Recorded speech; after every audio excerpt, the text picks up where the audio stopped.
So let's kick things off with one that you probably will have heard of. This is Asphalt Extreme, and it really kicks things up a notch. Since the previous Asphalt, graphics have been improved, and this game is just way more exciting than it's ever been. It's set in a whole series of environments, literally varying everything from beaches to temples to jungles. The customization is here and better than ever, and the cars have never felt more beautiful to drive. There are a few too many in-app purchases, but they're not really forced on you and you can get around them. Next up we've got Crab War, and I was recommended this by a friend, and I'm not going to lie about it, I spent the first hour wondering what on earth I was doing. But then as things started to piece together and the mechanics started to really kick in, this game is seriously addictive. The goal is essentially to travel as far as you can, and every meter you go you fight a giant boss crab. Whilst I suppose in terms of level design and the enemies you face there's not too much variety, the upgrades will keep you coming back for a very long time. This game is hugely deep. You delve into the specifications, you delve into the percentage increases in power from certain upgrades, and if you're into your RPGs, this game is perfect. So right in at number 3, we've got Plants vs Zombies Heroes. Now after some recent heavy promotion, you've probably seen this game around, but if you haven't, then you just have to give it a try. Essentially, it's a spin-off of the original Plants vs Zombies, but this time it involves card game mechanics. You assemble a deck similar to games like Yu-Gi-Oh! Or Pokemon, and then you use those to fight the enemy. Quite a nice and interesting introduction is the use of superpowers.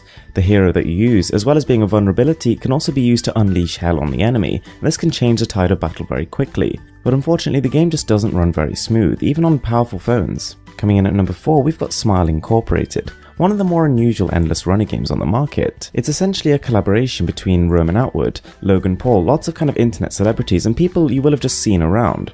It's a bit of a mashup of a game. It's a little bit confused at times, but honestly it's really fun. You basically just got to get as far as you can, drinking coffee to speed you up, and you die in the most unfathomable ways. One minute you'll be stuck in a human-sized mousetrap, and another minute a blade will be chopping your head about 70 meters from your body. It somehow manages to stay constantly rewarding, with a new accessory probably after every 3 or 4 tries. And then we have Skyforce Reloaded, and I've always been a huge fan of this series because they're one of the few that have managed to effectively balance a retro style of gameplay with modern fresh aesthetics, and this game takes it to a whole new level. The game starts at a pretty frantic pace, but by the later levels it is utter chaos and it's just amazing. And the graphics are really just jaw-dropping. You'll want to hold this phone about an inch from your face to really take in all that detail, and the upgrade path is more sophisticated than ever. The next game is Alpacalypse, and I have to say this is quite a slow one to start. You'll spend the first half an hour or so just grinding through levels, but as you start to pick up upgrade after upgrade, skin after skin, you really get immersed in the in-game currency. The goal couldn't be simpler. All you've got to do is stop the enemies getting from the right hand side to the left hand side of your screen, but the constant stream of meaningful rewards you'll be getting keep you coming back for more.